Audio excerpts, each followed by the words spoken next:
What are you doing, kiddo? You really gonna go through with this? I'm gonna find. And I'm gonna kill. Every last one of them. Last of Us 2, baby!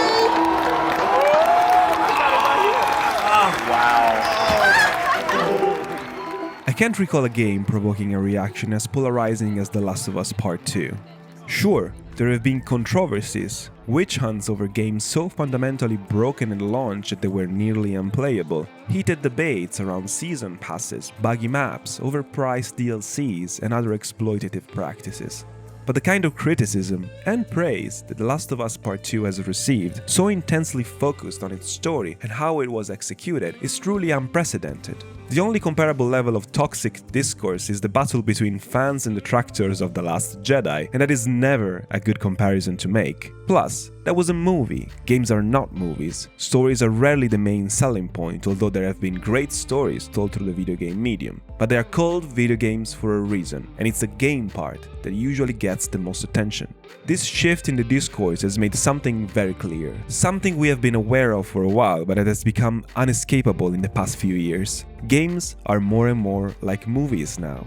Big, loud, blockbuster movies. Movies so big, with audiences so large, that trying to please everyone becomes an impossible and futile exercise. And no game is more like a movie than a Naughty Dog game.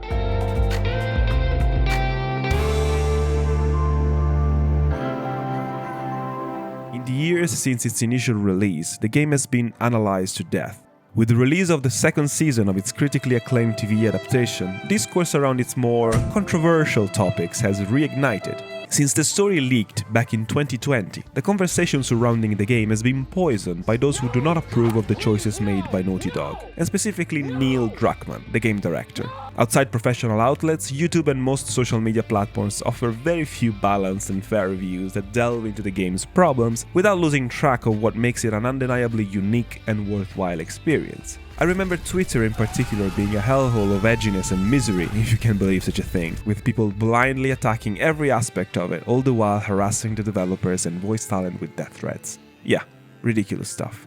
I had my fair share of problems with the game, and since Season 2 of the TV show made me itch to play it again, I wanted to find a constructive and at least somewhat original way of discussing these problems. Let's start with...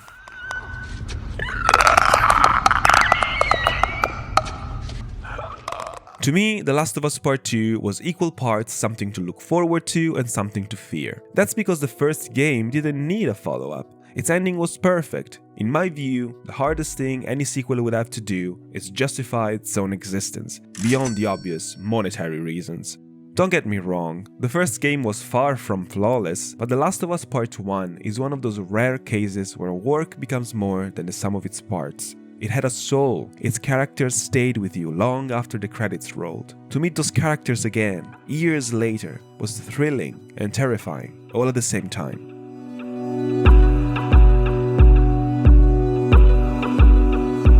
After a few hours of just pure and unaltered joy of being back in the fucked up zombie-infested world of The Last of Us, the story picks up the pace and things start happening. Oh, spoilers, by the way.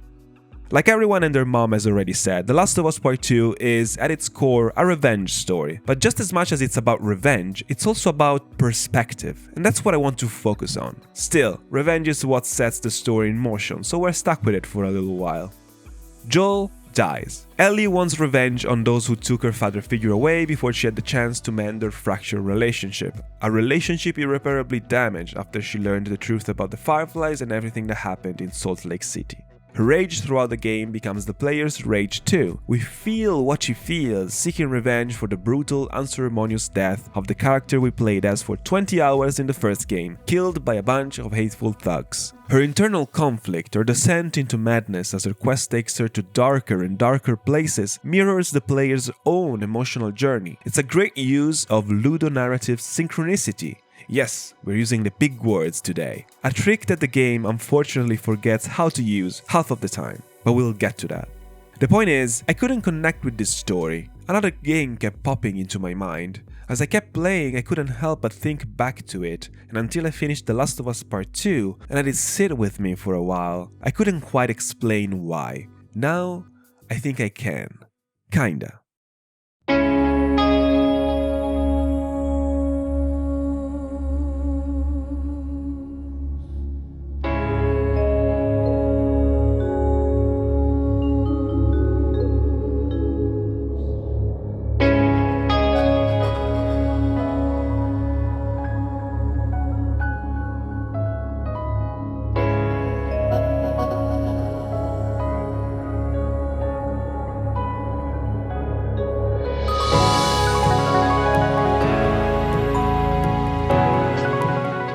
NieR Automata is a 2017 game by Platinum Games and Square Enix, created by visionary game director and professional weirdo Yoko Taro. It's an action RPG where you play as a katana-wielding android in the far-off future, fighting alien-made machines in the eternal war for control of a barren Earth.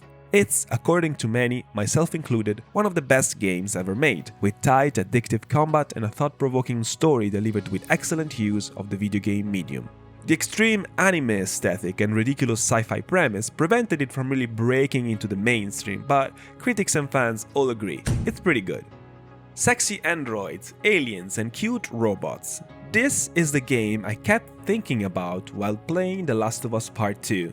Weird, right? Well, not really. The two games have more in common than one would think at first glance. They are both set in a post-apocalyptic world, both explore what humanity is in a world where society has long since collapsed. They both feature an enemy faction that is initially dismissed as unfeeling and deserving of punishment, only to later be revealed to be more vulnerable and human than expected, leading the characters, and therefore the player, to question their actions up until that point.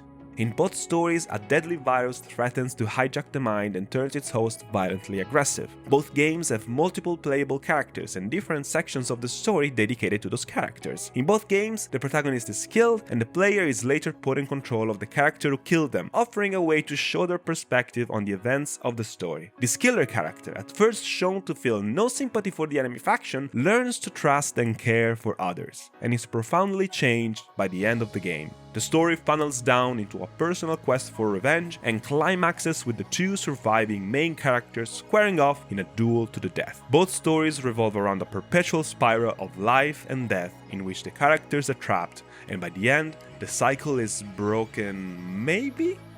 Yes, one game is a gritty interactive zombie movie, while the other is an over-the-top action-adventure with anime characters fighting giant robots in knockoff Gundam suits. Yet, at their core, these games have an uncanny similarity, so uncanny in fact that I'd be willing to bet Druckmann was inspired by NieR while working on The Last of Us Part 2. So, if we strip the games of the elements that quite clearly set them apart and focus on what they have in common, we are left with a pretty clear image of what of The Last of Us Part 2 works and what doesn't, and so much of that lays in one specific element of storytelling: execution.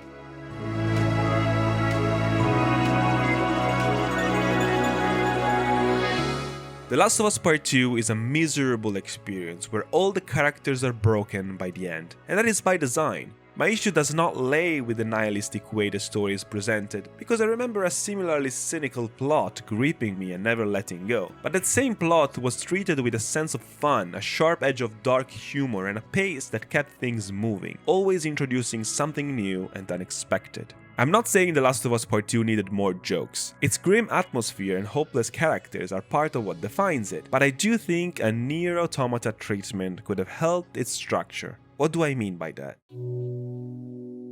NieR Automata's story is divided into routes. When you start the game, you are unknowingly playing through Route A, taking control of the Yorha combat model 2B on a series of missions across an abandoned Earth, slowly uncovering hidden truths about the eternal war between androids and machines. Along the way, you're accompanied by 9S, a scout model who grows close to 2B despite her stoic, distant demeanor, and despite the fact that emotional attachments are technically prohibited among androids. The game follows a fairly standard RPG structure, story missions culminating in big fleshy boss fights with smaller side quests sprinkled in mission to break up the pace. During this time, the two protagonists encounter a number of memorable characters, like Pascal, a pacifist machine and leader of a peaceful forest village, two eerily humanoid machine lifeforms who call themselves Adam and Eve, and A2, an older combat model who has cut ties with Yorha and is now considered a traitor. After about 15 hours of gameplay, 2B confronts Eve, who has gone mad with grief after the death of his brother. She manages to stop him before he can cause total destruction, but in the process, 9S becomes infected with a logic virus, forcing 2B to kill him in a haunting scene where she strangles him while sobbing uncontrollably. But wait, we ask, weren't emotions supposed to be prohibited? Then comes the twist. 9S's consciousness is revealed to be alive and well within the machine network. 2B is relieved, the credits roll. And that's where the game starts again. This time, you are on Route B, playing as 9S throughout the same events you just experienced as 2B, but with new knowledge and understanding thanks to 9S' curious nature. You get to learn more about the villains you slaughtered, hear about their dreams, their motives, and you gain a fresh perspective on the events of the game. After completing the story a second time, you regain control of 2B during a military operation intended to wipe out the machine lifeforms once and for all. During the attack, something goes wrong and all Yorha androids, including 2B, are infected with the same virus that nearly killed 9S before. Mortally wounded and rapidly losing control of her body, 2B encounters A2, the rogue android she and 9S crossed paths with earlier. Knowing the virus could spread to others, 2B begs A2 to kill her. A2 complies, but 9S witnesses the act without the crucial context to understand her true intentions, and vows revenge. This leads to a third route, Route C, where you jump between A2 and 9S on two different storylines that then converge at the top of a machine-made tower where the two androids end up fighting to the death. Once you play this sequence as both characters, you unlock a special, different ending that is totally genius, but I will not discuss here because this was supposed to be a Last of Us analysis, I guess. I hope that in laying down the story of NieR this way, my comparison has started to make sense. The Last of Us Part 2 suffers from pacing issues so crippling, I was begging for it to end at one point, even though I usually love long, complex games and I was having fun with the mechanics. But why? It's like shooting fish in a barrel. Video games are not movies, despite what I said in the beginning, and that is a good thing. There's one strength that games have over films: interactivity, that is often dismissed by developers when tying the story to the gameplay. Naughty Dog has been guilty of this before with the Uncharted series. Nathan Drake is supposed to be a scrappy, lovable scoundrel, a Han Solo Indiana Jones type, but if you look at the game as a whole, he becomes a genocidal maniac who kills people in the thousands to get his hands on some treasure. Furthermore, Naughty Dog games tend to never let go of the player's hand, basically putting them on rails to tell the story they want to tell. And that's totally fine, there's not a right or wrong way to tell a story in a game. More freedom would impact the experience in other ways, so they decided to keep it linear and offer one very specific kind of adventure. But this obsession with movie-like narratives can sometimes backfire and make developers unable to see the potential of the medium when it comes to delivering a story in a unique way, like NieR did. I imagine a version of The Last of Us Part 2 where you play all the way through as Ellie on an engaging but by-the-numbers revenge tale. When the story is over, you unlock a different path, Abby's path, and you see the events unfold from her perspective. Wouldn't hurt for the two narratives to be more tightly connected either. With some adjustments to the structure, Joel's death can be delayed to a later moment and propel the story forward in a meaningful way. I have no problem with Joel dying, or the way he dies, or why he is killed, but it's when it happens that really bugs me. I know it's supposed to set us on this revenge path with Ellie, but I can't help but think another story could have been told there, a different quest that brings Ellie, Joel, and Abby on the same path, where they form an unlikely alliance, and once Abby finds out who Joel is, she kills him and runs away, leaving Ellie no choice but to chase her down, to get answers, to get revenge. As of now, the game has one major story beat at the very beginning and nothing really but a series of fetch quests of no real weight until the confrontation in the theater. This portion of the game accomplishes nothing of substance story-wise. You get to a location, you kill a bunch of guys, you get a hint of where Abby might be, you move on. And when we finally get to the theater, we don't get to see that moment resolved until 10 hours later, at least. And at that point, it doesn't matter that Abby's story is the more enjoyable and eventful section section of the game, because our mind keeps wandering back there at that truncated moment that we want to see finished. NieR, on the other hand, moves at a brisk pace. There are no dead moments, and when Route A ends, it feels abrupt, even underwhelming. That's because the game tricks you into thinking it's ending, when really you're only a third of your way through. Then, when you move on to Route B, you're glad there's more to play, but you've already had some form of resolution, a climax of sorts. Now, you are simply continuing to exist in that world, just from a different perspective. It's not like the game dangles an answer in front of you and then forces you to grind through hours of gameplay to finally reach it. Yes, I bet you can tell that's one aspect of The Last of Us Part 2 that really bugged me. I haven't always done the right thing. You're a piece of shit, Abby. I like Abby. I like the idea of exploring the psyche and relationships of a character we are led to revile, but it is all too simple and obvious to warrant such a long detour from the main plot and the main character. Oh yeah? You mean to tell me that revenge is bad and violence begets violence? Tell me more. It's a fine message, but it gets somewhat lost in all that padding, and it's all in the structure. NieR works because it tricks you into thinking it's a simple game about sexy androids fighting, and leaves you contemplating existence and the meaning of life. The Last of Us Part 2 wants you to think it's deep, and it is, in parts, but the main conflict revolves around done-to-death concepts and themes. When A2 and 9S finally square off at the top of the tower, I have no idea how their confrontation will play out. I am conflicted because I like both of these characters. I'm on the edge of my seat because the game has shown me time and time again that it knows how to surprise me. When Ellie confronts Abby on the beach, I honestly cannot think of another way the story can end but with Ellie letting her go, because the game has showed me that one trick before, and I've already understood what the main theme of the game is. It just wouldn't make sense for Ellie to kill her and perpetuate the cycle of violence Abby inflicted upon her.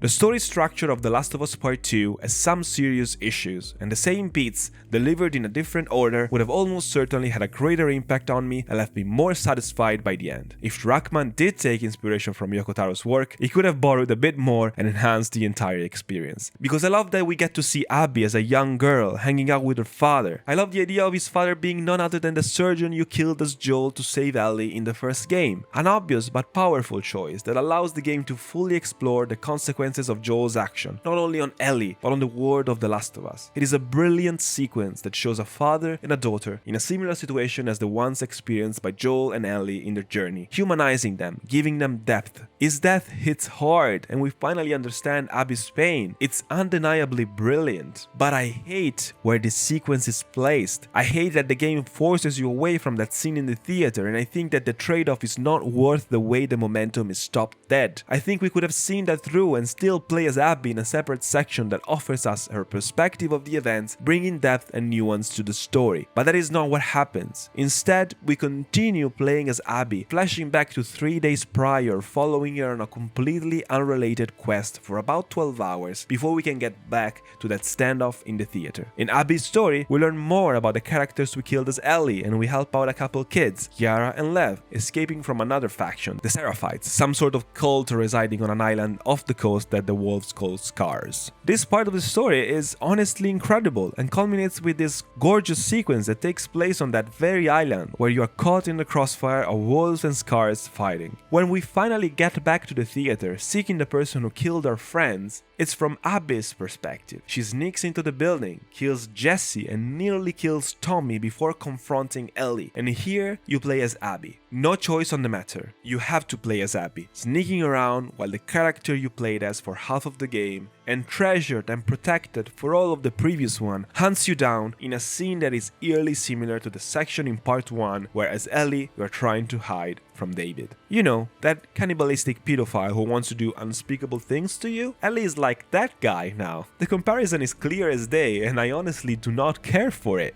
NieR handles a similar dichotomy way better, really putting you in the shoes of a different character and really making you feel the weight of their choices, even when the events are scripted and unchangeable. This is because NieR gives you agency. The Last of Us Part 2 pretends to give it to you, but strips it away at pivotal moments. Making me kill a pregnant woman in a quick-time event is not clever, it is mean and doesn't add anything to the story. It only makes me like Ellie less, and I know that's kind of the point, but I don't really like it, I'm sorry. And speaking of which,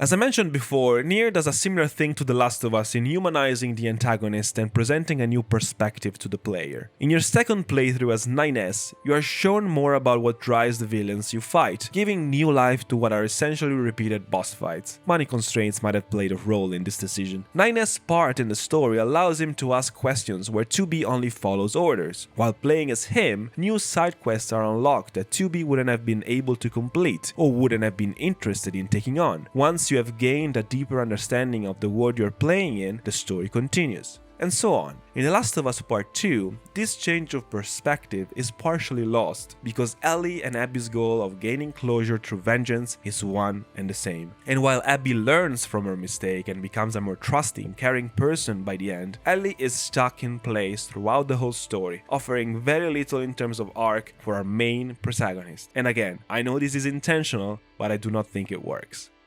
Even when we move forward in time to an idyllic setting that felt like an actual dream sequence where Ellie and Dina are raising Jesse Jr. on a farm in the middle of nowhere, the cycle of revenge has yet to be broken. Tommy comes visit with the news that they've spotted Abby somewhere nearby Santa Barbara. And in a move that I consider wildly out of character, he asks Ellie to hunt her down. Crippled by PTSD and the image of Joel's caved-in skull, Ellie can do nothing but go after her, in a final sequence that comes out of nowhere, but is, in many ways, a welcomed addition and some of the best the game has to offer in terms of gameplay. After fighting off another armed group, Ellie finally finds Abby, basically crucified on a beach, pale, malnourished, on the brink of death. She cuts her down. Abby frees Lev. Then, after a moment of hesitation, Ellie decides to confront her. She has come this far. She has killed hundreds upon hundreds of people to get to this one person, a person who ruined her life forever. She can't run away, but she should, because Abby is just like her, and if Ellie kills her, Lev will come after her to take revenge, in a never-ending spiral of life and death. But Ellie can't break out of it. She is perpetually trapped, unable to see another solution to that cryptic puzzle, cursed to repeat her mistakes until death takes her. Abby, though, she doesn't want this anymore. She has something, someone to fight for. The fight is brutal. Every strike hits hard. Abby manages to bite off 2 of Ellie's fingers, but succumbs to her as she overpowers her and drowns her in shallow water, until she doesn't. She can't go through with it. She can't finish the job. Abby escapes with Lev. Ellie goes back home, but her home is no longer there. Dina and JJ have left. And all her belongings are confined to a single room where she finds her guitar. The guitar Joel gave her and taught her how to play. She picks it up, sits down, but with her missing fingers, she can no longer play. Ellie has lost absolutely everything. And I am left thinking, yeah, cool, but NieR did it better.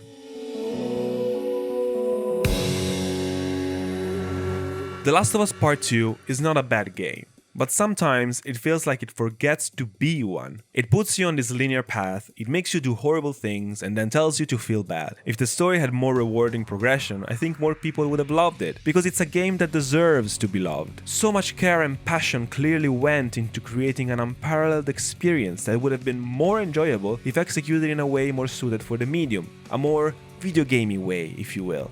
And one way of achieving that would have been to keep Ellie's story separate from Abby's in 2 distinct campaigns, giving both sections satisfying conclusions, and once you've completed them both, you get the epilogue with Ellie and the final resolution to their conflict. Delaying clear payoffs and indulging in obvious thematic parallels only hurts a narrative already plagued by slow pacing and overuse of coincidence to move the story along. NieR takes advantage of the medium it tells its story with, so much so that it would not have nearly the same impact if it wasn't presented through a game. The gameplay, the progression, even the UI, they all blend together to tell an original, compelling story that constantly surprises the player and rewards them for seeking out more. The Last of Us works just as well, sometimes even better, as a TV show, and that should tell you all you need to know. So yeah, go play NieR, that's what I'm going to do. As for The Last of Us Part 2, it was alright, 7 out of 10, too many dead dogs.